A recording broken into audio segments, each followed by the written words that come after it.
مسئلہ نمبر 26، کافر مردے کے لیے غسل و کفن و دفن نہیں بلکہ ایک چیتھڑے میں لپیٹ کر تنگ گڑھے میں داب دیں، یہ بھی جب کریں کہ اس کا کوئی ہم مذہب نہ ہو یا اسے لے نہ جائے، ورنہ مسلمان ہاتھ نہ لگائے نہ اس کے جنازے میں شرکت کرے،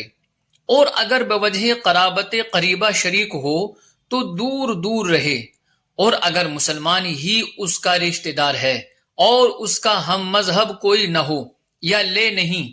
اور بلحاظ قرابت غسل و کفن و دفن کرے تو جائز ہے، مگر کسی امر میں سنت کا طریقہ نہ برتے بلکہ نجاست دھونے کی طرح اس پر پانی بہائے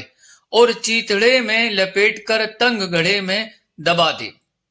یہ حکم کافر اصلی کا ہے،